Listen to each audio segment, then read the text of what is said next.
for joining us on Patreon. It's the best way to support what we do. Get early access and exclusive content for the intellectuals. A weekly dose of insanity.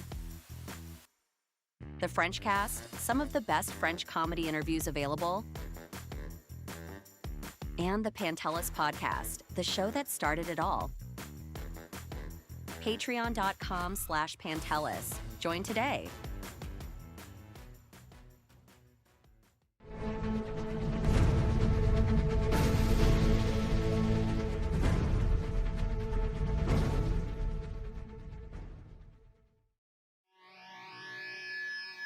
I'll take you for a ride on the devil's ship. I'll take you for a ride where you sink or swim. Now come with me and let this story begin. We're good. Can you hear me? Good morning, everybody. If you're already unaware, patreon.com/Pantelis. Not only do you support the Pantelis Nation, this whole operation that we've created, that we're taking over the city with, but also you get the second hour of this Patreon, because it's of this stream rather on Patreon. You only get it on Patreon. So the second hour is where the secrets are told. The second hour is where we call the people that, we're not supposed to be calling, and we said we're never going to have on the podcast again, but we talked to them on the second hour. That sort of thing. Today, filling in for our friend that is stuck somewhere that I don't think we could talk about. Are we allowed to talk about it? Did he say that we shouldn't talk about it? Yeah, so we're not allowed to talk about it. But replacing Guido Grasso is everyone's favorite, Jamie Boom Boom. Hello, Jamie. Morning, guys. What's going on? Jamie was a great hit on last week's Intellectuals. They loved you. I loved you. There's some more clips coming out. Did you guys kill Guido? Why isn't he here? We didn't kill him. He got sidetracked, let's say. He got sidetracked. And I guess he's in love. I don't know. But he's not here this morning. That can mean anything with Guido. Dude, it is. It's a convoluted Metal Gear Solid type of situation. So that's why I'm a little baffled because I don't know what to say this morning. But I think on the Intellectuals, he'll explain himself. So I don't know if you're going to be back to the Intellectuals. Though. He's alive. I can guarantee you that he's definitely alive. He's not answering his messages right now, but as of last night, he was alive. He was definitely alive as of last night. And he was very sorry that he couldn't make it, but he was very excited that you're the one replacing him. Guido, come home wherever you are, man. Come home. Like, Guido, we miss you. Just get home. Get home to us. Good morning to everyone in the Patreon chat right now. Joker Hardy, guys. Michelle, Nicola, Celine, anyone on the YouTube chat. We got Mike Gold. All right. Boom, boom. You had Samurai MMA this weekend? Yeah, it was an eventful weekend, man. MMA events all weekend. I still do it. I still do the MMA stuff. Not a little bit. I still do Samurai because that's fun. I like Samurai. Yeah, Samurai is good. I used to be like a fight manager, and I fought myself. I used to train people, but yeah, Samurai I'll do, and then Saturday I ended up doing a TriStar event, which was crazy. What was happening? There was a Chimp to Champ. Shout out to the guys at TriStar and Faraz and Neil Shepard. They run a Chimp to Champ, so it's like anybody can do it. Like you can go and fight. You train for a couple of weeks. They train early in the morning, so you go to TriStar gym. You train super early in the morning, and then after 3 months, you get in the cage and you fight. Can you fight anyone? Like, can I be like, I got my landlord? Like, it was crazy, man. It's just random people fighting. Yeah, I mean, some people that just started training, so it was super fun. So I announced them to give it the environment like they were in a real fight. We do it in the TriStar cage, and I announced them. So I did Friday night. I did Gatineau in Samurai MMA, which is a professional show. I do the commentating, and then Saturday I did. It was a big weekend. Saturday I did the TriStar fight. So it was a nice weekend. TriStar fight. I'm curious about. It's just a random dude fighting another random dude. Chimp to Champs is so crazy. So it started with Wim to Warrior, and then they rebranded. I guess Wim to Warrior was it wasn't TriStars, but it came to TriStar, and then they got the idea and they just had their own. So there's a guy running around with a monkey mask like a chimp, and he's running around giving people the QR code in the crowd, so people in the crowd can fight at the next one. And some people don't even really train for it, right? Like, did you show up? I was interviewing people because I was doing the announcing, and it was nuts, man. Because you're going to interview people, and they're like, "How long have you been training?" They're like, "I trained 3 times for this fight," and they're swinging. But usually those guys, they last about 10 seconds. Yeah, I was about to say, if you don't know, you just deplete yourself. Yeah, so it was super, super fun to go from like professional MMA, which is the league right under pretty much the UFC, and then the next day to see the chimps. But it's crazy. And then when the guys win, they become the champs, and they could say they fought in a cage. So it's kind of cool. They put the helmet on. I mean, no one really gets. I was about to say no. Oh, one they gets wear hurt. helmets? Helmets, shin guards, big gloves. But you're allowed to submit people. You can submit to people, and if you want to keep going, we can keep going because it's not a sanctioned fight or anything. So So there's no rounds. there is rounds. There's 3-minute rounds. Okay.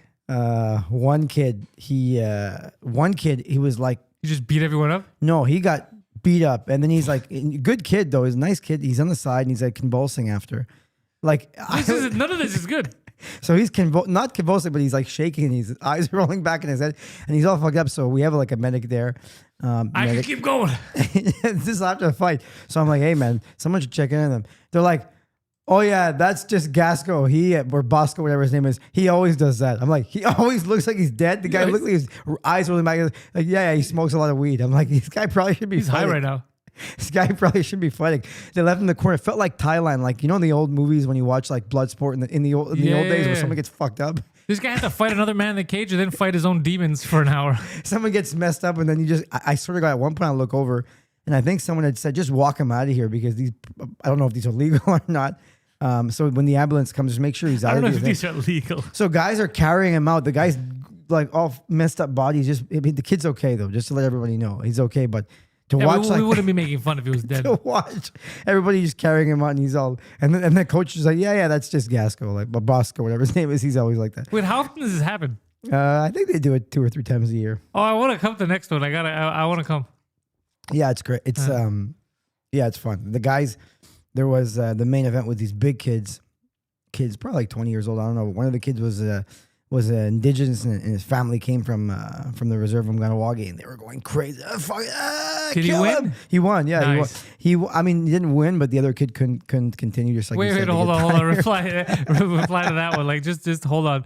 It would have been the kid couldn't continue, but he didn't win. Yeah, the other there is no sanctioned winners at these events. I don't endorse. I just for the record don't endorse any of this. Hold on. Wait, you don't endorse the fact that they don't pick a winner? They just let you guess? I mean, you pretty much know the other kid could continue. So you're saying The referee, and we have a referee and everything, but well, the referee seems to not have been doing his job well if he couldn't see who won. no, he stopped it. He stopped when the kid, like, you could tell, like, he's getting ground and pounded. The kid doesn't even, he can't even continue.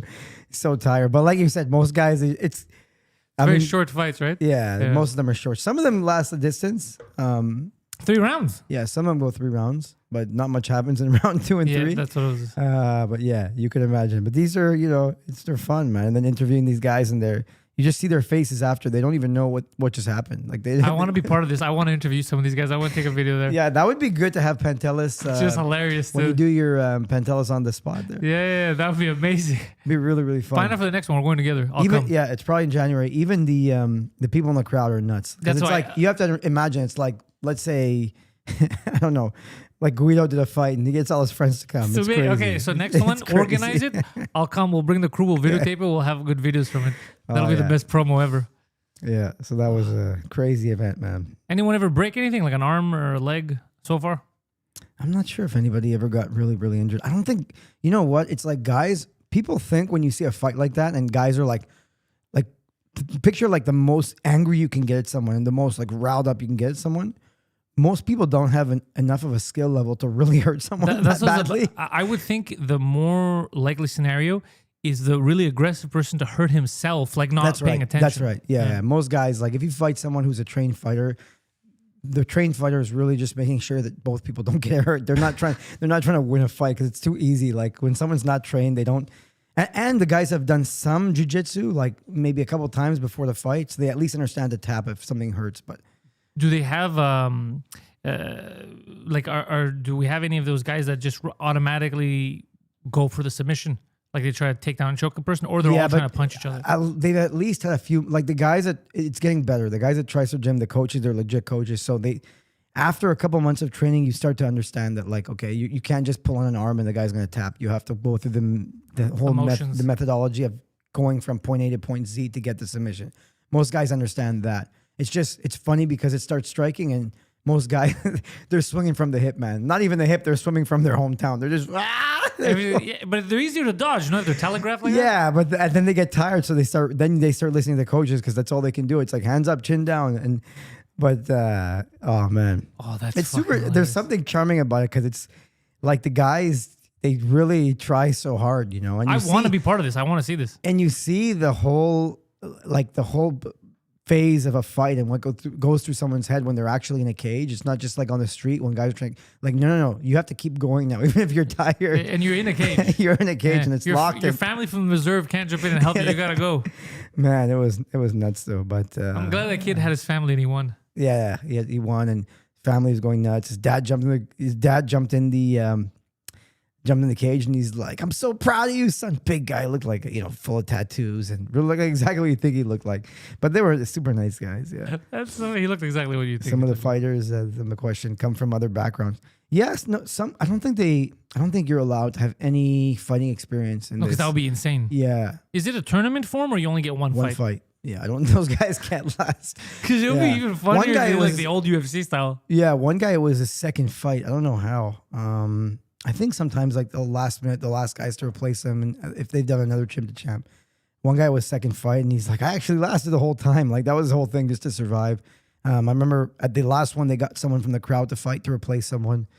So That's insane. Yeah, someone from the crowd. So, So she just walks in, just jeans. And yeah, t-shirt. he Like, said all he right. had some training, and I don't know how they vet it, but it's yeah, He killed a man. crazy.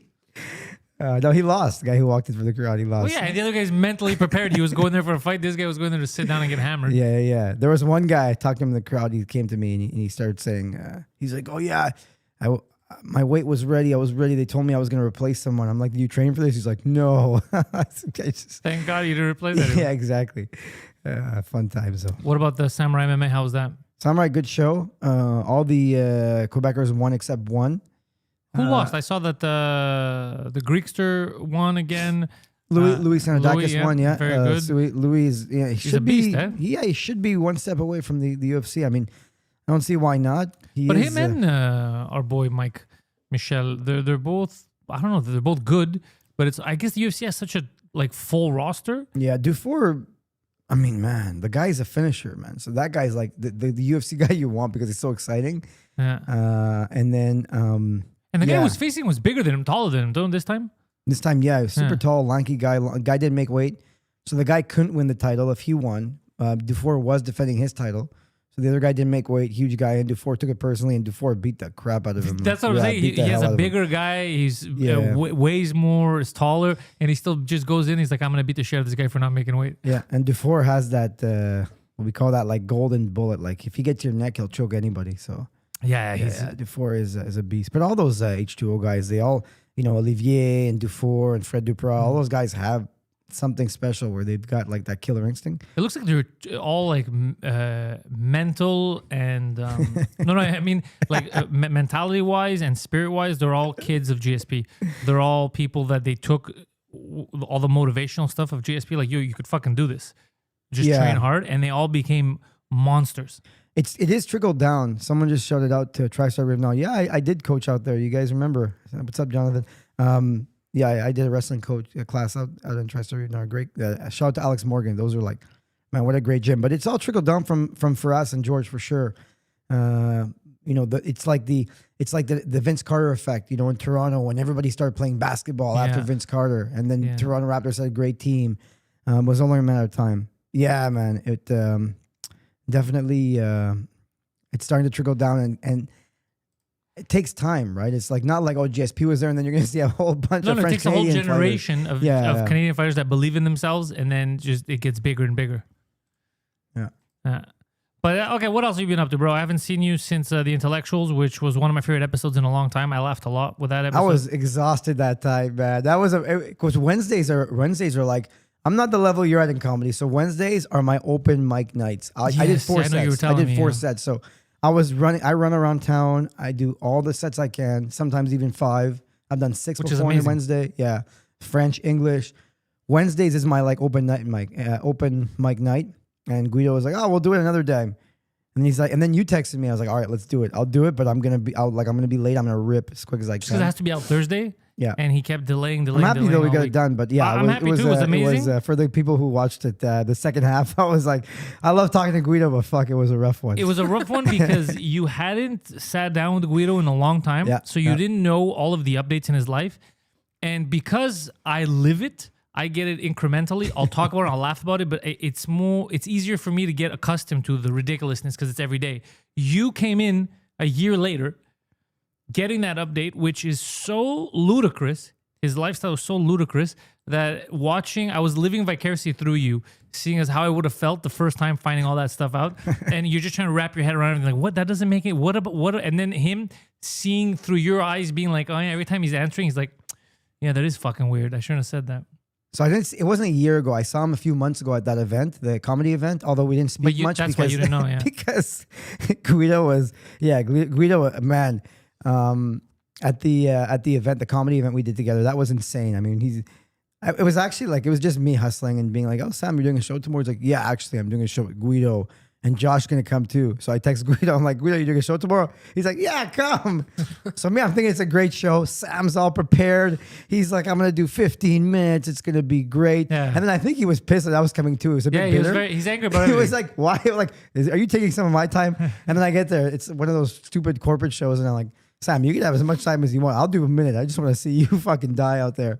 And from what I heard, he made enemies. We talked about the lady that threatened to kill him. The grandmother. That was the funniest thing. One of the funniest things I've ever seen in comedy in my 4 years of doing it. That was so funny to watch an old Italian lady want to physically kill Guido because she thought Guido was Sam, and then have Guido direct her to Sam. Just point over there.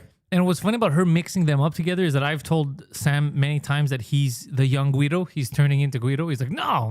And then you have an old lady who got them mixed up. If Sam loses his girlfriend, if they break up, I haven't met his girlfriend. I haven't met her. Shout out to her because she must be a saint. I theorize that if Sam Adamo gets broken up with, yeah, for sure he's a nightmare. But I theorize that if he gets broken up with, his life is going down. He better keep that girlfriend because I don't think the guy, comes from a prominent family in the West Island. Okay, I don't know about it, yeah. Moves to the city. Now he had like a nice car. Now he's got a shit box. And it's like... he's from the West Island? I don't know why I thought Sam was like a St. Leonard type of guy. No, he's from the West Island. So, he's from the West Island. So he's like kind of like that Italian but although he like speaks very well Italian, he speaks very eloquently Italian, but everything else, now he's like now he's downtown, he's away from his family. You're like, Sam, like who feeds this kid? I don't really think he can feed himself, but he's got the girlfriend. So at least he's got that going for him, and it seems to be a substantial relationship. Something tells me that if that relationship breaks, he will be Guido. That was so amazing. His family's gonna have to support him. He's gonna be crazy enough to be like, I'm gonna make it in comedy, and just be 40 years old and be like, not making it. Sam Adamo doesn't get enough credit for his podcasting skills. Dude, I'll listen to Sam Adamo all day. I love Sam Adamo podcasting. Sam Adamo, maybe Mike. I mean, there's a few guys, like handful, under 5 guys that I can watch their clips, that I can actually go with their whole clip because it's hilarious. Like Sam's podcasting clips are hilarious. They're hilarious. He gets in his own head. No, it's not good. And I'm like, Sam, I personally, I would tell you, hilarious. I'm the first person to make fun of you. I love Sam podcasting. They're hilarious. I told him, I said, Sam, I'm not your level of comedy, but Sam, if you just take a podcast topic that you clip out that is so funny, take that clip and just go on stage with an open mic, and don't do anything else that night, because what he'll do is he'll get a couple laughs from doing that clip. Then he'll get on to a rant about something else. It's not funny. And then he forgets about the other thing, yeah. Do that clip on stage for 5 minutes. Even if you bomb for 4 of the minutes and you have 1 minute, you'll have 1 minute, because those clips are hilarious. Yeah, dude, Sam makes me laugh all the time. And even just talking to him normally, I like listening to him. He'll go on a tangent on something. I think when he gets on stage, he becomes angry. And he loses his focus, and then he starts focusing on the thing that makes him angry, and he forgets that he's supposed to make people laugh. I was driving home from a French show on Friday night. Yeah. Okay, 2 Friday nights ago. I was coming from the North Shore, not the North, Saint Adele, so even further up north. I'm driving home, and he sends me a text, but I have the smart, the Apple Play on my phone, on my screen. So it just summarizes it? It reads the text. Okay. But I'm in the car with 3 French comedians. Oh no! It must have been lunatic paragraphs, right? Sam keeps sending me things, and I don't want to text while driving, so I talk back. I go, Siri, tell Sam Adamo, text this fucking idiot, to stop texting me and just wait. So then he goes. Then he does the stupid thing when he talks to his phone, and he sends the voice thing. So he sends a 3.5 minute voice note that we have to listen, because I don't even know how to cancel it yet. So I got all these French guys in my car listening, and the voice note was, okay, you know him when he's talking to his phone like a psycho. Okay, James, yeah, I didn't want to do this, but I'm gonna have to do this because I'll shut the fuck up.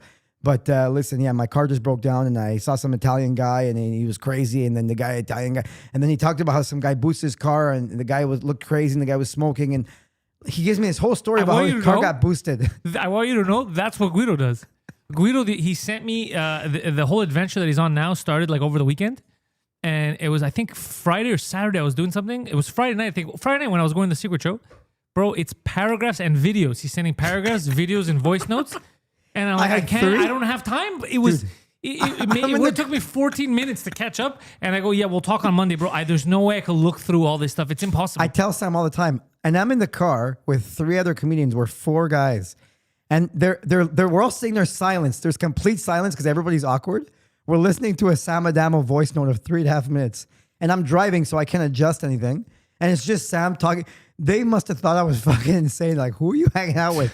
The whole story, all he had to tell me was his car broke down. And I got it boosted. It was making a weird noise. It got boosted, but he met 3 people on the way. And the guy who finally boosted it was an Italian guy that, was smoking cigarettes in his face. And the guy leaned over and his ass crack was showing. But he's going into details.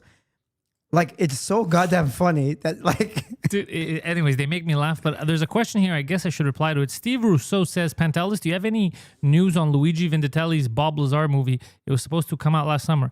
Actually, I do. I saw it. I was one of the lucky few. Like, there was 10 of us that were invited for a private screening. I saw it, and I also watched The Age of Disclosure.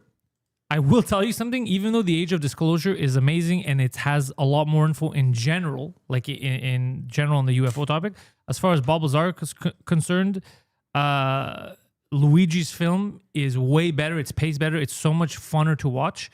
It was amazing because the budget is nowhere near the same as Age of Disclosure, but it's amazing. It's a great documentary. It changed my mind on a lot of things. Luigi did a fantastic job.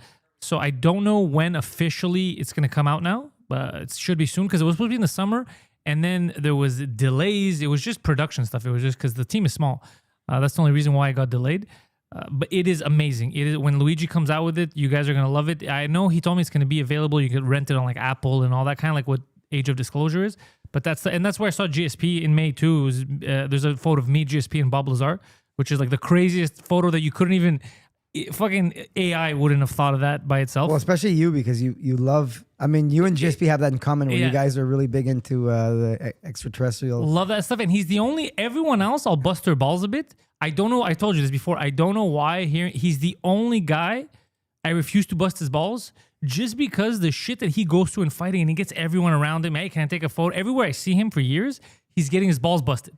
Can I take a photo? Can I take this? But the best is like you said, I mean, because and he forgets me every fucking time. Well, not every time, but your story was cool because, I mean, I still work out with GSP a little bit, and I brought him up, and I brought you up to him, and because I really want it to happen. I think the French cast would be incredible. It would be an amazing especially one. Because you guys have that in common where you're one of those guys that like. Oh, the funniest thing was when he was talking about dinosaurs at one of the UFC. He was at one of the UFC Q&As before, like after the weigh-in. And someone asked him a question about dinosaurs. That was such a stupid question, But he went in. George answered like seriously. He's like, at paleontology, it's so fun. The Tyrannosaurus Rex choose to win the battle, and like he's answered so seriously. And one of the comments was like, "Isn't it funny how autistic George is?" But I love GSP. Imagine me and him together. But you guys together. But that was funny because he's like, and then he saw you and he knows who you are, but he met you when you were fat. Yeah.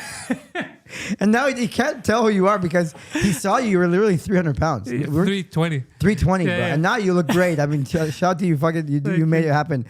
But how much you weigh now? 210, 208. Yeah. You're too skinny. But yeah, bro, he does it because every time he sees you, you're 100 pounds less. Of course, the guy doesn't know the fuck you are. But Mike was the best. Mike goes, you know what the problem is? Mike goes, as far as GSP is concerned, he thinks he met 3 different fat Greek people. But the picture he doesn't realize it's you. But the picture I have with us, the first comedy set I ever did was with you. Was in Paul's fucking in living room. It was in Paul's living room. And I look completely different. I didn't even. You can't even. It's not the same guy. Like send me that photo. I'll send to him. He'll put it up. Just to see and it was awesome because Bruno Lee was there, Mike Patterson, and it was like I look so fucking different. Dude, but I've met GSP since before I even met Mike. I started seeing GSP since about 2012, 2013, and I would see him in different contexts. Like I remember one time I was going to ESPN in Connecticut. I was working on their mobile app. I had a team. We were making an app for the phones. And at the airport, GSP, he was going to LaGuardia. I think he was going to New York. And everyone, the people are walking by, but they're being too, when you overstay your welcome? Yeah. Like, fuck, I don't want to bust this guy's balls. It was the first time I went up to him, and it was, remember the title thing where I think he gave up the title? Remember that whole thing? Yeah, so I wanted to tell him. He was kind of semi-retiring again. Yeah. So I went to tell him, I go, look, George, I'm not going to take up too much of your time. I just want to tell you, you're the fucking real champ to me. We all know this. That's it. That's all I told him. And then I kept seeing him, bro, for years at different cities. Even the fucking inauguration, bro. The inauguration of Donald Trump. Oh, I can't believe that you guys were both We're on there. the same flight, bro. We're on the same flight. But the thing is, when I saw him walk by me when I was sitting, it was with his wife, and everyone's busting his fucking balls. Can't take. And I'm like, there's no way I'm gonna be like, what's up, George? First of all, I knew he wasn't gonna remember me because every time I see him, I'm lighter. Then he never knows who the fuck I am. So I was like, I'm not gonna bust this guy's balls. And I kind of same thing. New York a few years ago when we went for Oli, he was there, Madison Square Garden. I met him, I've met him, and I didn't just meet him like randomly. Like I've met him through people too, like at the UFC events, front seat. Like, hey, Mike's like, hey, it's Pantelis, isn't that? But he always would forget, except for the alien thing. I made the joke. I even told him. And he's like, oh, fuck. He started laughing. He's like, is it that different? I go, yeah, I look like a completely different person. So Mike's theory is that you think you met 3 different fat Greeks. And he started laughing so much. Yeah, it was good. But yeah, I want to get him on the French cast to talk about all that stuff. But how'd you lose the weight? Did you actively try? Like you tried? Yeah, actively tried. I already told people, and a lot don't want to follow what I do. I have a friend who's trying to lose weight, and he doesn't want to do what I did. Do you know what the main thing was? I cut off completely sugar and all breads. Yeah. I cut it off completely. That's a big one, yeah. And I started to melt, and I would walk every day for at least an hour. I didn't hit the gym till months till I had lost a lot of weight. The biggest weight loss I got was from my diet. And then now, because I want to tone up, my girlfriend's training me. I'm hitting the gym a lot, and I haven't even started hitting the gym the way I should, but I want to get not fully jacked, but I want to look a lot tighter for the summer. Well, I think now you're kind of falling in love with that lean look, right? Yeah. Because you're kind of, I just I'm still a little big. Like I still have a stomach to lose, but I want to, I like that I could wear clothes that I enjoy. It's fun to be lean, though. It is fun to, sure. I don't know. Yeah. You can't find the picture, right? I'm in the vicinity, but... it's a long time. When did you start comedy? So I did a show with you guys because I had seen Paul Bouillet and I was harassing him to do comedy. I was like, I could do this. And then one day I saw him in the supermarket. So we grew up on the same street together. And then we ended up living on the same street again in the city. So we grew up in the West Island, same street. And then we ended up on the same street in the city. And at that point I was like, I used to, it was like a good date spot. You go see a local show, you go watch comedy. And I would go watch him. And then I saw him at the grocery store. It was like a Friday. And he was like, yeah, come do my show on a Monday. I was like, let's do it. And it was like you guys were there, it was killers, and he just threw me up. And that was great, man. That was Guido just messaged me. He goes, no way. Yes, I'm here. You can chat. Maybe use me for Patreon. I don't know. Up to you. What does he mean by here? Is he in Montreal? Yes, I'm here. Does he want to FaceTime? Is he Where is Guido, man? We could probably get him on FaceTime, right? Yeah. We could probably get him on the... Yeah, get him on the line. Get him on the line. See what Guido's doing. Yeah, if you don't have the picture, it's okay. I just thought it would be funny to show the difference of why it looks like why GSP never recognizes me. Like all the different phases that he saw me in. Yeah, one more minute. But yeah, he's a French cast that I really want to get. I think I could do hours with him talking about all this shit. Yeah, especially what's your whole thing on the alien thing? Why the hell are you into this? I've always been curious. I'm curious about everything. I'm very, very curious. Like if you get me down the road, I'll start really researching it. And there was a huge part of my life where I just found it ridiculous because I had so many questions that were unasked. None of this makes any sense. And then lately, the past couple of years, I've met a lot of people who are really in that world. And I've had the chance to speak to certain people that are high up in the government or in research. And it's weird seeing people that shouldn't tell me that type of stuff. It's not good for the career. And be like, yeah, we have contact. We've had contact for a while. And really? It's yeah. And I'm like, what the fuck? I could... Are you bullshitting? I'm not bullshitting. No, I'm not bullshitting you.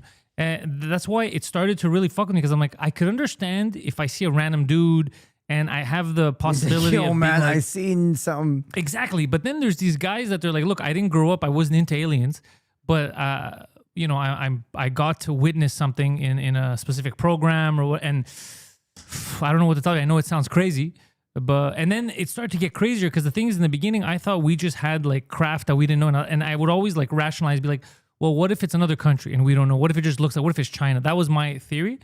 And then you talk to certain people who are like, no, we have it documented. We've made a lot of contact, like actual communicate. There's people who have spoken to biological entities or telepathically or whatever the fuck that were there in front of them. There's those kids, that aerial phenomenon in Zimbabwe, that school. Yeah, I remember the school, the kids, and they're all like, now that was in grade 3, and now they're like all 30, 40 They're all years 30. old. One of the girls moved here, and she was friends with Luigi, who made that documentary. Oh, no way. Yeah, and she passed away, and they were very good friends. He dedicated the film to her, and I even asked him, and he's like, no, I've had a lot of conversations with her, like her story. Whoa. Yeah, so there's a lot, and the biggest thing for me is there's certain people in government here in the States that some come out and they go publicly. Some just if you get to talk to them behind the scenes, and they're like, yeah, it's not a question, it's 100% sure. But she talked to you about that story? Her, I never met her. It was Luigi, or the Zimbabwe girl. But yeah, she talked about her story. There's documentaries about it. There's a good documentary about it too. So that's when I started to kind of change my mind on it. Because initially I thought it was just like, I enjoyed it for the sci-fi aspect. But then when I started seeing so many people come out and I got the chance to speak, it's when I started speaking to a lot of people. And I guess you talk about it. People like gravitate towards you, right? Because they're all like, fuck. Yeah, and also just friends of friends. Like even in May, like the people I got to meet just because Chris introduced me to Luigi, and then I got to, you know, even when I spoke to Bob Lazar, I said to people that like the biggest thing I knew from that meeting that I felt from Bob Lazar was like he believed what he was saying. So that made me think about it. That made me think about it, like, because you know when you could tell someone's bullshitting you. Yeah. So I didn't get that energy from. But Bob Lazar, how long did you speak to the guy? Maybe 20 minutes, Oh, okay. 20 something minutes. Well, I spoke to him the whole night, but I mean, I had him one-on-one for like 20 minutes. I cornered him. You couldn't get him on the pod. Oh, I didn't want to ask, dude. He was there for. I didn't even ask him to do the pod. Yeah, what was he doing here? He did like I guess they were doing like a screening, or they filmed some shit for the documentary that ended up going on later. They did interviews, so I'm not gonna ask him to do an interview with me after. But yeah, when I so spoke to him, frustrating. basically I cornered him, and he couldn't move. So it was very awkward. Like I just hovered over him and I go, all right, listen, I got some fucking questions for you. And he's like looking around. He's like, all Holy right, fuck. so if there's nothing you could do, like I'm there. What are you gonna? So I was just asking him everything, and I was like, are you fucking sure? Did you see this? But he was very honest. He's like, look, I never saw this, that. I can't tell you this. This is what I know. And I was trying to like gauge him to be like, is he bullshitting me? So the fact that I could tell that he wasn't, like, he believed what he was saying, I was like, okay, at least I know that he believes it. It's not like a con, but he could be crazy. So then I started looking more and more into it. And a lot of the shit that he was saying gets corroborated by people who are in government now. Like The Age of Disclosure, that documentary, it just came out on Friday for everyone. It's very, very good. Very, very good. Check that out. Forget it, bro. You're not going to find it now. Yeah. It's okay. They could go back and look at me. After all your new knowledge of aliens, should the general public be worried or happy about aliens? Here's the weird thing. Guido Grass was here. Here's the weird thing about I don't know, because they did two things that the documentary talks about. Not Luigi's documentary, but Age of Disclosure, which you could rent on Prime. Apparently, since the Bush administration, the second Bush administration, they kind of tossed the idea around of making a public statement. But okay. To do it before the Chinese or the Russians do it, because it's going to be a huge important thing. So they don't want that moment to be stolen by another country, because apparently the Chinese and the Russians also have ships and stuff like that. They've had contact, Aircraft or whatever, and everyone's trying to reverse engineer this shit. But what? So they had these big brains get together, and they discussed. They made like a point system. What are the benefits and what are the cons of telling the public? And apparently, 2 times that they did it, the cons outweighed the benefits. Yeah. They said it was going to be terrible on the economy, the stock market, religion, all kind. Like people would fucking panic. It would be a huge problem. So they kept retracting. But what do you think it is now? Like after you're kind of bro, there's so much. They talk about they talk about these. What's it called? I don't know how to. But basically, so what they're saying, and this is another thing I heard and I couldn't explain years ago, and now with the science, they're saying, oh no, it probably is that. They're saying the way these ships move, they don't have like a propulsion system that's like jets or whatever. It's what's the matter, Mano? Sorry. That's okay. So they have Man, shit himself. yeah. It's essentially what they do is like they create a bubble around the ship, and it's like a field where the gravity in there, like they're not touched by everything around. So they're in a different time space type of situation. So that's why they're able to go through water walls fast, because time is moving differently within that bubble. So that's what they figured out. They figured out how to use an extra dimension to move around. So it's not magic. It's tech, is what they're saying. Fuck. Anyways, it's fucking weird, bro. There's a lot of stuff in the water. They found shit. Sometimes when you look at those images of fishes that are like really, really deep down, those look like aliens. But I don't think those types of creatures would be able to like this. That's the other problem I have is when they describe them as like creatures. I'm like, how the fuck can a creature create like? There's so many questions I have. Space folding, some shit like that. But I'm telling you, it's high people in government. Then I think, is it a psyop? Then I'm like, maybe they're fucking with people. But it's been going on for years, and there's a lot of people coming out that they have zero to gain. In fact, it fucks up their career when they talk about it. So I'm like, why would they risk everything? Yeah, and even in the document, I would go nuts if I saw something. I would just start yelling on the street, take off my pants, running around naked. Fucking, they're coming. That's why a lot of people don't talk about it. That's why there's a lot of behind the scenes, man. You get to speak to some people that like. I get why you're not talking publicly, because they're in positions where they would just look crazy. But it's weird talking to them because you're like, fuck, that's insane. Because I know if you would talk about it. Sammy Fruit talking about hot aliens. Yes, they offered me the contract, Sammy. It's a Patreon question. I think I'm probably gonna do it. Yeah, here and in Toronto. Is that Sammy Fruit? That's what it looks like. Yeah. Damn, man. Shout out to Sammy Fruits. So yeah, I think I'm gonna do that show, Toronto and Montreal. Yeah, are you doing that the Star Wars thing again? Yeah, I think I'm gonna do it. They're doing it again? Yeah, Toronto and Montreal. People go crazy for that, huh? They go nuts. Yeah, they love it. They're all dressed up. They're all dressed up like it's fun. characters. It's kind of like Comic-Con every night, but for one thing, like for Star Wars. So it's fun. It's nice being. Remember when we did Comic-Con? When we went to it's nice being in a setting where everyone's there for something, like they're happy. It's like doing a big show every night. It's like there's no threat, right? Those people, like no one's robbing anybody. No, that's it. Everyone's just happy to be there. Everyone loves Star. They know all the lore. They're just having fun. It's the same thing I felt in Comic-Con. Like when we walk around, like everyone's just there to have a good time. They're bringing their kids. It's good to be around that. Yeah. Because being podcasters and stand-up, we're going to do shit shows. We're going to be in bars. You're going to be around a lot of negativity sometimes. So it's fun to have those kind of shows. But yes, all this to close up the alien thing is, as far as I know from the information I have and the shit I've seen, the people I've spoken to, there's like a consensus of there's people in the U.S. government pushing for disclosure to get all this stuff out, but there's so many reasons on why they can't. Number one reason is technically they've been lying to Congress for years. And it's like over $1 trillion that they've spent on these black projects. Yeah, it's so crazy how like Congress and like it's compartmentalized. Compartmentalized. But the problem is that it's super illegal. It's super treasonous. So the thing is, if they come out and be like, yes, it's true, we spent the money on this, then if someone wants to be a dick and there's no amnesty and they go back, because a lot of this money, bro, it's black money, black budget stuff. You know, people fuck around with it, they'll take it. So what would end up happening is a lot of these people would go to jail maybe. So there's a lot, but it's a good documentary. It came out on Friday. The Age of Disclosure is good. And when Luigi's comes out, Project Gravatar about S4. Is he in Montreal or Luigi? Luigi is in Montreal. His fucking studios are a few blocks away from here. Oh. Yeah. Somebody asked if aliens speak English. It's only the U.S. government. Probably because... I said the same thing, and all the people that say they've had contact with it, like, and they say they didn't speak, they say they understood each other. It was like almost, they describe it as telepathic. And it's more like feelings or whatever. Yeah, Age of Disclosure, I watched that over the weekend. It was good. It's just slow. That's the good thing about Luigi's documentary. Luigi's documentary keeps you in. It's fast. It's just fast, aliens it's coming fun. all over the place. No, it's a lot of good interviews. Whereas this, it just so much information. So much information. It's slow, but it's very good. Yeah. It's fun, yeah. Amazing rating. It's a good rating, yeah. I haven't rated it. But yeah, like the Americans, the only reason you're hearing about it here, I guess, probably because... Bro, fucking Marco Rubio is in there, Gillibrand, like, the deputy assistant. Like, there's high-ranking people. It's not just anyone. I was saying, so this is the Montreal guy. No, this is the one. age of disclosure. Okay. Montreal guy is just about Bob Lazar.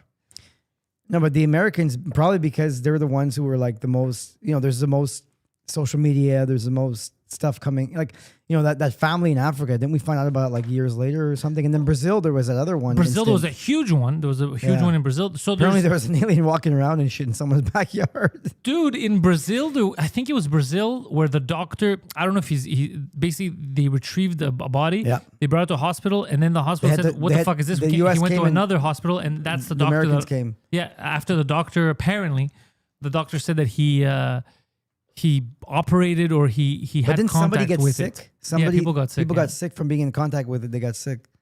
And people who claim to have been close to ships, like the people that are like, okay, this is a real documented thing, most of them get cancer. Jesus. Uh, Yeah, man. So, well, I mean, look, if they're using some kind of an energy, like imagine it's uranium, like uranium's super bad for you. Like it's good Toxic. energy wise, yeah, but it's toxic. It's not good for humans. So there's all this stuff. So it's a lot of fun to look into it. But I personally, I've never seen an alien, but I did see a ship. I did see something suspicious that a lot of people saw.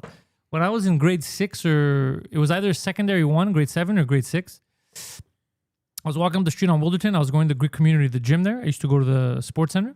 And walking up the street, it's the 129 on Côte Saint-Catherine.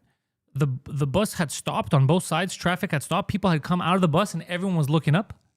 And there was a ship that had No. Dude, I'm not even joking. It was just staying there. So I was looking at it. I see everyone out of the bus. And I go, wow, this is fucking amazing. So, and I had won a camcorder. So I was like, oh, fuck. So I went back home. I grabbed the camcorder. I came back, but it was like minutes later. Then traffic, like the thing had left, but it was stationary. And people had got out of the bus. It wasn't just me. People got out of the bus on both sides. Was there like a news? Did you ever look up if there was news about it later, years later? I was young. This was grade 6. This was but I'm sure if you- 99, 2000. I'm sure if you search. No, but I didn't have a cell phone. I know, didn't but have there must have been Google. other I didn't even people have a report computer. it, no? I didn't even have a computer. But if you go now and you say flying object above Montreal. Montreal I flying found object, a lot. I've actually looked for it. I found a lot in Montreal, but I don't know if it was the same one. I don't know if it was people from other angles that talked about it. But if you look up, My buddy has a very similar story in like Saskatchewan. He was driving in the Rockies and they all stopped and got off. Even truckers stopped and they looked up and there was something covering a big portion of the area of the sky that they were looking at. but here's the thing: I can't say. I know what I saw. What I saw was 100% real, and so people came out of the bus. So it wasn't just. What do you me. think it was? It's a huge ass plane. But here's the it can't be. It wasn't a plane because it was stationary. It wasn't moving around. But there's no proof that it's extraterrestrial. It could have just been technology that me and you are not privy to, military technology. So that's why I can't say, like, I can't be dishonest and be like, it's an alien. How the fuck do I know But it's how an high alien? was it above you? Like at plane level, like 3,000 feet or lower? That you No, could, it was like, lower because I could see it and they came out. But it was stationary. And I was like, what the fuck? This is crazy. And then it's weird that like everyone just went about their time and it's like, oh, what did we see? But like, it's weird how we are as humans. We're almost kind of like animals. Like we see a laser, we get excited and then we just forget about it. Like it didn't change my life in the sense that like it didn't make me go into ufology or anything. But that's a pretty significant like thing to happen to you. But Place Ville-Marie had the biggest story on top of Place Ville-Marie where the cops, everyone went and the ship was just chilling there. Wow. If you bring that up, Place Ville-Marie UFO Montreal, this is a crazy story. long ago They've was done this? interviews. I think this was in the 90s or in the 80s. Yeah. And again, we don't. Seems but like a do we lot know of that it's alien 90s, or 80s. it could just be technology, military? Because when they talked about the stealth bomber, initially it was just a rumor. Like, oh, there's no way you have planes that we can't catch on radar and all that shit. And then they did it. So you never know. It was the 90s. It was the 90s, yeah. Damn. Yeah, so it's pretty. They're significant, but sometimes you just don't want to think about it. People panic, like, I don't want to hear about this shit. You know, I've spoken to people like that they just don't want to hear anything I say about that. They get 30 years ago. Place Ville-Marie alien story refers to a famous 1990 UFO sighting over downtown Montreal, where a strange object was seen by many witnesses, including police officers. The object was witnessed floating above the city, leading to a police investigation and widespread media attention, and has become a notable event in Montreal's UFO lore. It was November, of 1990. A mysterious object appeared in the sky above downtown Montreal, according to CBC News. Eyewitness accounts. The object is seen by numerous people, including the first police officers on the scene, François. Because basically they called the cops because they thought it was maybe, like, are we getting attacked? Imagine just a bunch of French cops. I don't know Yeah, they're like, I don't what fucking know. the fuck that was, but So I saw the interview with one of the cops. This is I don't know if that's images of it or that's just stock photos of downtown Montreal. And he says, yeah, we went all the way to the roof and we were just looking up at it and we didn't know what to do. It was just there. Pretty crazy. Man, what does that one say? The case solved? No one solved it. It's a Facebook article. Case solved. Facebook It's not even launch Reddit.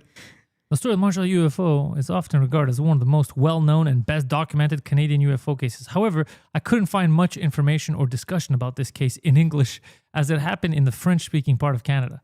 All right, so this guy just retelling the whole story in detail. I made a documentary about it too. Good for you. So yeah, no, there's a lot of crazy shit that happens. But also I don't trust the government, so I would always think in my head, this is a psyop. They're trying to fuck with us. But there's people who are not part of the government. Fuck, you get really intense when you talk about this shit, man. Anything that's interesting. Well, GSP went on Chris's show, and GSP talked about his stuff. Yeah, he had a sighting too. Yeah, that's what I'm saying. In New Mexico, going to a training or coming from training with a bunch of the guys, Rashad Evans and some other fighters. He's talked about that. So that's what I'm saying. It's not, and it's not like him and Rashad Evans both had a hallucination at the same fucking time and hallucinated the same thing. Rashad Evans maybe now because he's since taken a lot of mushrooms. He says he's really vocal about that. He's vocal about that where he's like he loves magic mushrooms or some crazy. It's wild. It opens your mind to a lot of other possibilities out there. Anyways, this is all just fun stuff to look at. But yeah, Age of Disclosure is worth it on Amazon. It's just slow. It's a slow burn. It's a long one, but you're watching it more for information than entertainment value. Yeah, but it's kind of like I hate to be like kind of bit not naive, but I don't know. It's kind of like the Bigfoot, you know. It's you want there to be an answer at the end, but there's never an answer, you know. But Bigfoot, I don't have any like Bigfoot to me is complete fake. Bigfoot is just people making shit up because it's just a gorilla or something. Like there's no one in the government being like we're hiding gorilla Bigfoot. In the Pacific Northwest, just walking around, just chilling, just living and chilling, or like a big ass gorilla person. Yeah, because I know there was the first cases of it. It was a guy in a costume, and they took those fake photos to try to make money. The famous photo, like in the woods, the guy's like walking. He's like walking, but he's like almost in motion walking, like one of the like exactly the way you think. Like Pentelis, pose for a picture while you're walking right now. Exactly. The guy pose. He's just not shaking his ass. That's the only thing. Oh man, I love it, man. Isn't Area 51 in New Mexico? I think Area 51's in Nevada. No, yeah, Nevada. I think. I always thought Nevada. But New Mexico has a lot of UFO sightings too. Yeah, Nevada. What about Arizona? Do you remember the Arizona UFO story? Which one was that? Dude, this is crazy. There's videos, bro, from different angles. It went over the city. They stopped an MLB game because the ships went over the stadium. No, I didn't know. Dude, was this recently? is so... No, this was in the 90s, I think, or the 2000s. Dude, it went so crazy that the mayor or the governor went out the next day and he's like, we found out who did it. And he had a guy dressed as an alien because he was trying to like downplay the whole situation. And then people got really pissed at him. And then now he's come out recently and he regrets doing that. He goes, I regret doing that. He goes, it's just, we all panicked. We didn't know what to do. No one knew the answers. There's fucking 5 ships floating around in the sky. I didn't want anyone to panic. Imagine like these politicians, like imagine if like Bush after like 9/11 was left to his own devices to like explain it. Just like Bush, go explain it. They were the first ones that apparently they spitballed the idea of him disclosing it to the world before because they're scared that China and Russia will make a breakthrough and then they'll announce it because you take leadership of the world. That's a big announcement. You know, whoever makes it, that's historic. That's the most historic announcement ever. So they spitballed it. But so Bob Lazar said something interesting. He had said it, and then he said it on the documentary too, which is very, very interesting. When the people they had there, where he was working at the Los Alamos S4 base or whatever, there was also Russians. They had Russian scientists from Russia at the time. This was 80s. And then apparently, the U.S. made a big breakthrough over there. Like they figured something out, something huge. And you know what the first order of business they did was they kicked out the Russian scientists that were helping them. They go, this is too big. They're like, we don't forget Petrovsky. Yeah, we don't want the Russians to get ahead or anything. So they kicked them out. And then after that, there was a conflict that started somewhere else, like military with like the U.S. and Russia. But apparently the Russians were really pissed because they all invested in this, right, to try to figure it out. And as soon as the Americans made a breakthrough, they fucking kicked them out, which is crazy. Yeah, they can't. U.S. doesn't want to work with anybody. No. Well, this is huge. This would change. And who knows what kind of technology they found from there. Are you bringing up the Phoenix Lights were a mass UFO sighting on March 13th, 97. Let's see, over Arizona and Nevada. There is no official Phoenix UFO video. There's a lot of unofficial videos. All people from their yards, The MLB thing was crazy. It was an MLB game happening. They show a couple in this video if you want it. Yeah, sure. Just play the video, no sound. That's from what news, local Fox News or whatever. ABC. Okay. 20 years and the mystery endures. Oh man. Yeah. Yeah, it was This nuts. is recent. Oh, 28 years later. Okay, because I was gonna say this does not look like footage from the 90s. 97. So the whole, it's not like you see it from one angle, like it's a And flash. people got video. People got videos. I've seen videos from people's yards, families. Even this, the news You report. think the aliens now are like, dude, these Look, guys. yeah, like you see, this is someone's. Look, these are just people zooming in. This is not professional. This That's what I was is gonna say. But you think the aliens now are like, dude, we can't go down there, man. Their cameras are too good. I have no idea. I have no idea if they give a shit. Like, would you give a shit if you were looking at like a primitive species? You don't give a fuck. Yeah. I don't think they. That's give what a people fuck. say. Like it's like us looking at like the monkeys or something. You know? Yeah. Oh, they're definitely looking at monkeys. It's wild. Anyways, that's it. That's it for the aliens. I think we've talked about them enough. It's interesting. It's an Have you interesting covered topic. aliens on the morning show? Never on the morning show. I've because I have a lot of different interests. In the morning show, we normally talk about like what happened, what's worth like newsworthy over the week. And I guess since Age And of people are like Disclosure on the came way to out- work, so it's nice to like. I was on the way here. I was listening to like Howard Stern, but it was like old one. I like to listen to fresh stuff. yeah, fresh me stuff, too. Get the news, get what's going on. That's kind of what we want to do. Initially, we weren't sure how we wanted this to roll, and the more we talk about it, and To go over Guido's life. the more messages I get, the more I think it's gonna. I like the idea of it becoming like a Montreal morning show. Like I Monday think- mornings, you start the week off. You're going to work, and you It's laugh fun, a bit. yeah. Talk shit, laugh. You guys can hear a little bit of the comedy scene and the crazy shit that's going on there, and then also, of course, Montreal stuff. What's happening in Montreal, man? Comedy the Habs wise? are, well, no, The Habs are doing well. Habs are doing well. Yeah. Um, Is the comedy scene here in English? Or is it people? I remember I heard there was fighting. Sid, everyone was. Is that still happening? Because I left from all those groups. yeah, there's like kind of two factions against each other. It's official. It's two factions. Yeah, it's pretty Okay. official. So they started their own Facebook group, Like an Okay. anti. kind of an anti-Sid group, I guess. Yeah, Okay. yeah. So And that's now just they started. don't work together. Well, they haven't worked together for a while. So now it's like, I guess this makes it official because now you can actually see who is on one side of the table and who's on the other side of the table. So it's a full side thing. It's not like an argument. This Yeah. is if you perform at this place, you can't perform at this place type of situation. It hasn't been officially said there, and I hope not because It's stupid. But here's the thing with me is I like everybody. Like I legitimately I'm a natural hype man. I love everyone. That's why I had my podcast. You know, hopefully it comes back in the new year in the Pantel Studios. Yeah. I'm a natural hype man. I've always been that guy. It's like even gyms, like don't train at that fucking gym. Forget those guys. Don't talk. I've never been a guy like that. I don't want to Yeah, get. unless they're pedophiles, I'm not gonna. I don't care. I like that though. No, I don't want to get involved in other people's beef. So it's Yeah. kind of like it's hard because I'm seeing friends on both sides going against each other. So I don't know. I almost don't want to talk about it because I don't want to bring Attention to attention to the thing. kind of the Montreal Civil comedy war, scene. comedy yeah, civil yeah. war. But I Okay. mean, it is normal when you have people that are everyone's trying to do the best for their own accord. But yeah, So Nicholas is asking on the Patreon, I saw Poseidon uploaded a car review. Will he ever come back to the Pantelis multiverse? Poseidon's been banned. And unless those kids retract their statements, he's going to stay banned. No, he will. He sent me... when's the last time he's been on? He knows. It was a few months ago on the Intellectuals. Oh man. Yeah, but he messaged me the other day. He told me, I think he was talking about how annoying it was to watch himself do the car review because he wants to do car reviews.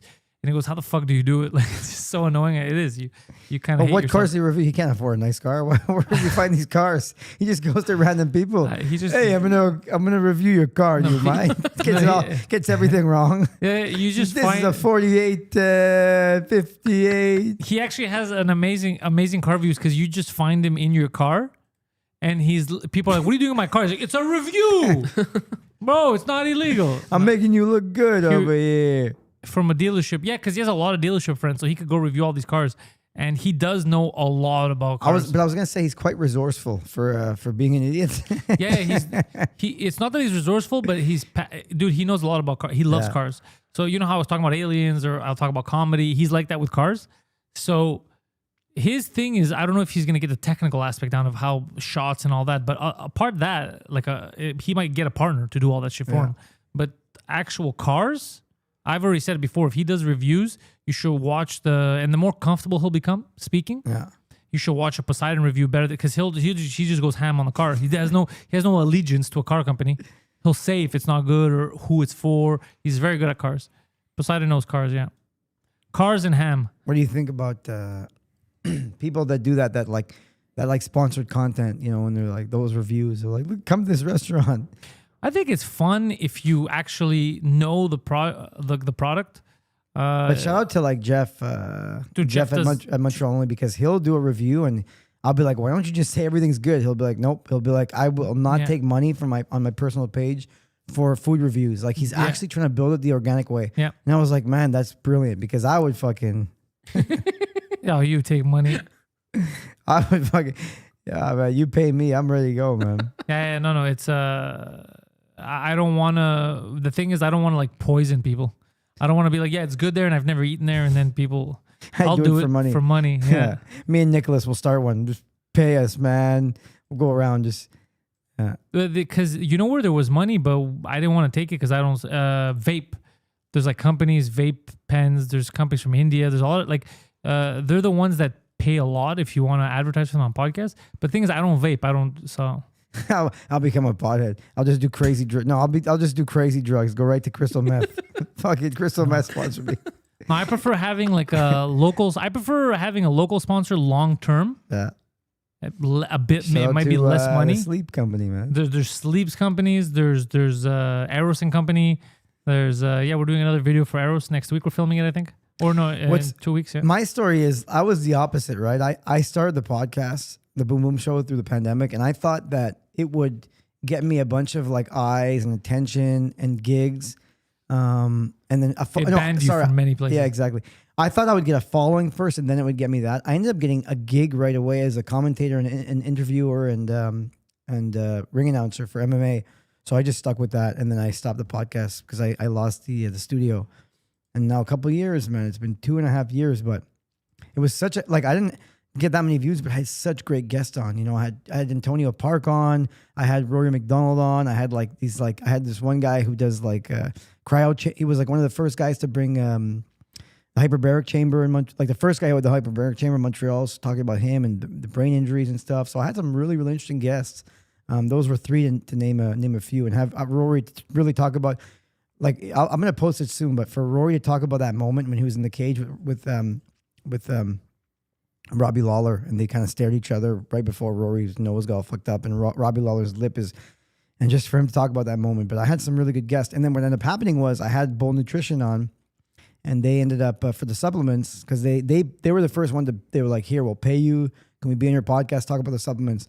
And from then, after the show, he's like, hey man, we're running an MMA, a boxing event. Do you want to ring announce and interview the fighters? And I was like, let's do that. And that led me to that career. So then I stopped doing podcasting. But all to say, it's good to see you do it, because you kind of stuck with it, and now it opened so many doors for me. Yeah, it took a while. It opened one door for me. I took that door and I never went. And then I lost studios. I was like, you know what? I'm happy.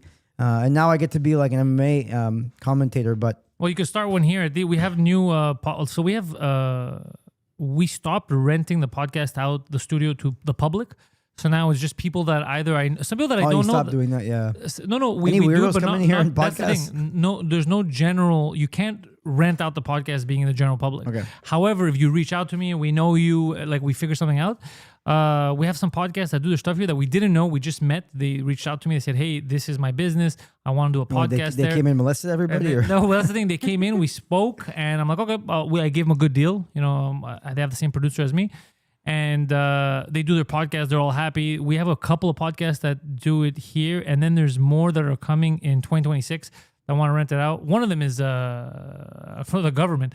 Wow. Veterans, yeah. Veterans that are going to come do the it. Bird just still do it here? Standing By still here.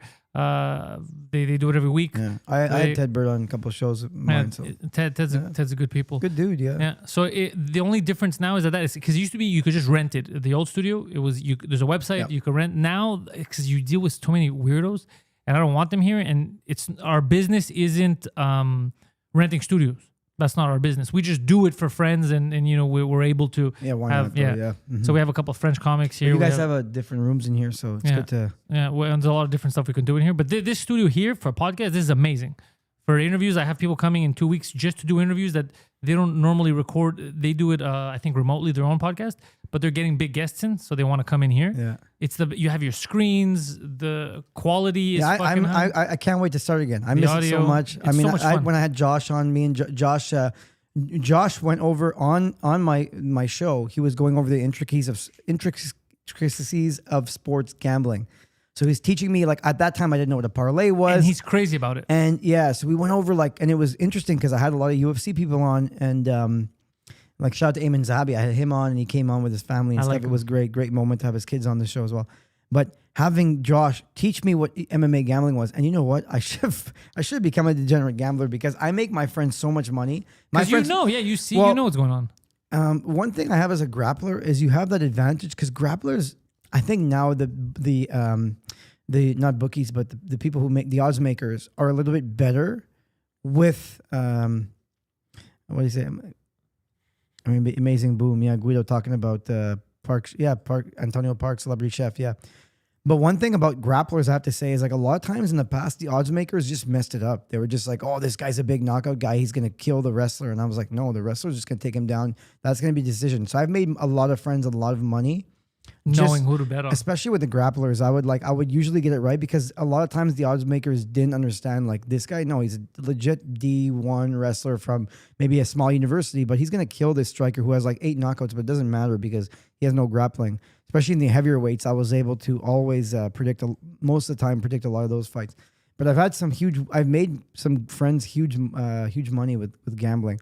What about this new scandal with the UFC now? Yeah, it's crazy, man. And you know what? It's like, so MMA, especially like Pride and some of the older organizations, had a bad history of, like, you know, not Hayabusa, the Yakuza? The Yakuza, yeah, Hayabusa. The Hayabusa. That's the fighting gear. Yeah, the gloves.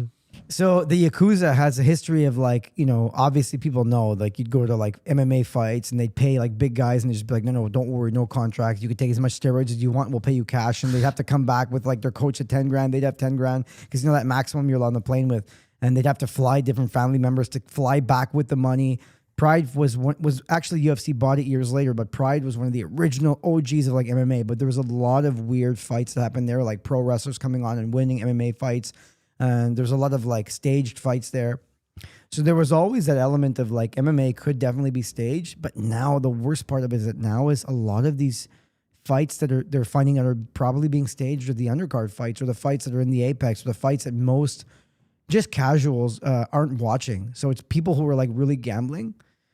So the one that they're really investigating is one where the guy, you know, he's a good fighter, had a great record, was supposed to smash the other guy, and just went in there, got taken down and choked out in the first round. It didn't really look like he defended the grips and some of the traditional things that, you know, beginners know in MMA. He wasn't even doing that at an elementary level.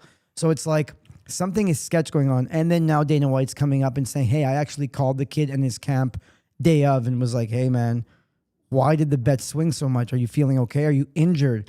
Yes. And there was a scandal a year ago with one of the coaches. I forgot the guy's name, but a popular coach used to fight himself. James Krause used to fight himself, and he got caught doing it. He got caught gambling, you know, and one of his fighters had like a knee injury and didn't tell anybody. So he just basically bet against his fighter, and a bunch of the guys in their camp made money. So looking real bad for the UFC now, because what's going to happen is now a lot of these casual guys are just going to be like, well, I'm not watching anymore because I can't rely on inside sources or people like me who know a bit about fighting.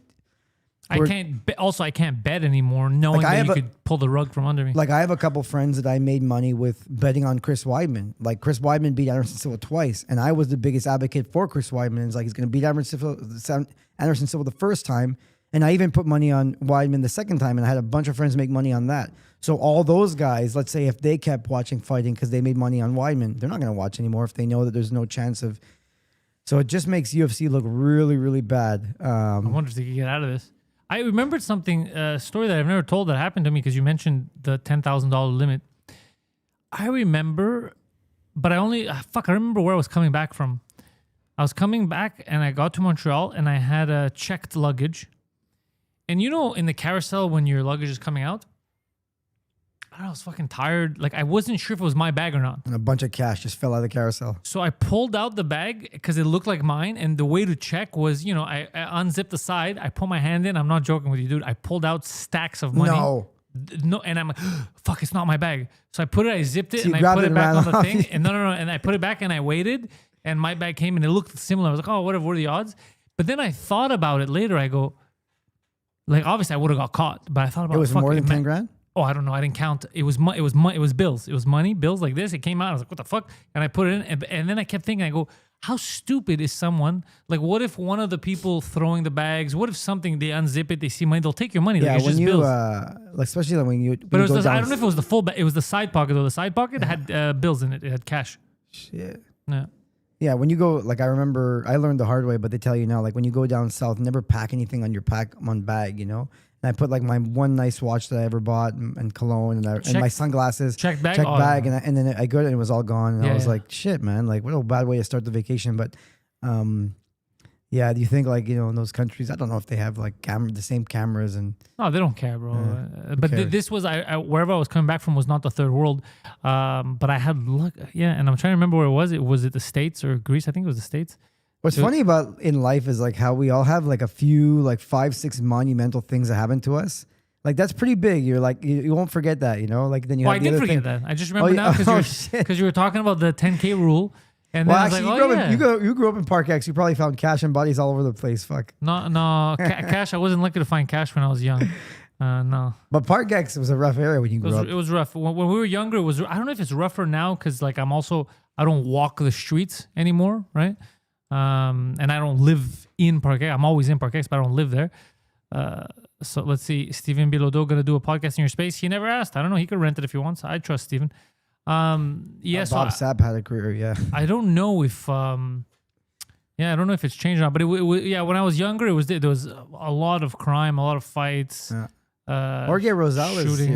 here. He knows a lot about MMA. He's asking some good Jorge questions. Rosales knows his shit about a lot of stuff. Anderson Yeah. Silva, I'd never heard that he had mafia ties. I wouldn't be surprised though because now he's taking a bunch of like boxing fights, and the last one he had a fight with Chael Sonnen, and they just like it was basically a glorified sparring match. They just went in like you could tell like when guys are ripping to the body and really not going that hard to the head. That's when it's like kind of like the Tyson when he was fighting Jake Paul, no the one before that when he fought Foreman. Nate No, Robinson? he fought Holyfield again. It wasn't Holyfield. It was what's his name? No, he did. He fought Holyfield. Remember? No, it wasn't Holyfield. It was not. I can't believe I forget the name. The guy who fought Otis Grant, Didn't he fight Roy Jones Jr. Oh, he did It was fight Roy Jones Jr. Yeah, you're right. So You're when he right. fought Roy Jones, that was like You're right, you you're can right. tell it was like sparring. Yeah, Jorge. Thank you, Jorge, man. This guy knows his shit. But yeah, it's you could tell like when those guys get in there, that's how you know as a fighter. Like when someone rips to the body, because like if you stop them to the body, it's like whatever. Like they just get winded. But then they're not really ripping the same shots to the head. That's for me. That's the biggest indicator of like, man. What do you think of this Jake Paul fight coming up? Yeah, I was trying to.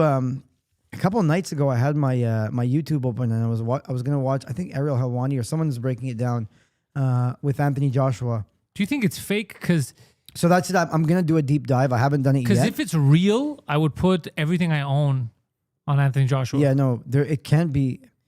Well, they had a press conference now or something. Yeah, I've got to do a deep dive on it. I want because he was supposed to fight Tank Davis, and Tank Davis fights at my weight class. So I mean, that's like me fighting you in like, but like Jake Paul is somewhat trained. You can't. Yeah. That would be so incredibly dangerous. Although Logan Paul did fight Floyd Mayweather, and it was quite back and forth, and there was times when it looked like Logan was trying to kill Floyd. Yeah. Again, Floyd is the best boxer, one of the best boxers ever lived. And he's So is fucking Tank, fast. but again, like, and Floyd is smarter to then go in there and put himself in a situation where he can be in legitimate trouble, Yeah. and that's fun because it's like that old age question of like, at what point does weight class matter? Like, at what point does skill overtake weight class? And with Logan Paul and Floyd Mayweather, that was what was so appealing about that fight. And there were moments in that fight where Logan looked like he was trying to kill Floyd. But again, I mean, let's see Jake Paul. If he fights Anthony Joshua, that's insane. Like That's what's supposed to. Let's bring that up. Is he trying to get like mad respect for this? Is he like, yo, man, like I'm fighting an actual, and it's a heavyweight, man. That's why I'm saying if it's not fake, right? If it's a real fight, Yeah, but Jake already has 13 pro fights. I mean, a lot of them were whack, but that's gold medals. But he's also gold medals. That's How funny. many gold medals does Jake Paul have? But that is Jesus. But the thing is, the age I think is also a big Delusional, difference. yes. Delusional. Very yeah. rich, yes. They're both rich. What do Yeah. you think? Man, I don't know. Because if it's real, would you put money on Anthony Joshua? But why are you going to win? I mean, you're going to have to put $100 to win, maybe $5. Oh yeah, unless he's. What are the odds on this? Oh, the odds must be incredibly in Joshua's favor. I don't know what this is though. This can't be. Is it like going to be a sparring? It's gonna be live on Netflix. Professional heavyweight bout Yeah, that's crazy. in Miami. Oh fuck. Yeah, okay. so Miami, Florida does have a different. It's very easy to get fights sanctioned there. This would never happen in Yes, it's California real. Jake or Paul Nevada. versus. Oh my. Yeah, a fight like this would never happen in California, Nevada. In California, Nevada, you have to have. They're very, very more strict about their commissions. I feel like putting $1,000 down on Jake. It just give like they're gonna cheat again. $1,000. Jake Paul wins. Netflix. I don't know, man. I don't know. The repost. Yeah, I mean, I guess they're building it up. I guess, I mean, Joshua. They're probably. If I had to guess, I would say people in Paul's camp and a lot of people that are organizing this fight are going to tell Joshua just take it easy on him and just let it go the distance, or let there be a little build up. You know, let Jake Paul last more than one round. Let him last 2 rounds or something. Or if you're going to hurt him with the body, because this is legitimately dangerous for Jake Paul. Like, you don't want to fight a heavyweight champion. But if we can be honest, are we on Patreon? Not yet. All right, you could start the switch over. He is. I mean, he is tough. Like I see him, and he's pretty tough. Well, the one thing I say about it is that when you have a ton of money, like look at my guy like Mike Tyson And or he's just Muhammad training Ali. all the time. Yeah, so like Mike Tyson and Muhammad Ali, for example, they became world champions, and then they were able to build their own camp around them. Up to that point, you're really going to the gym and you're having practice just like you or I would or anybody would.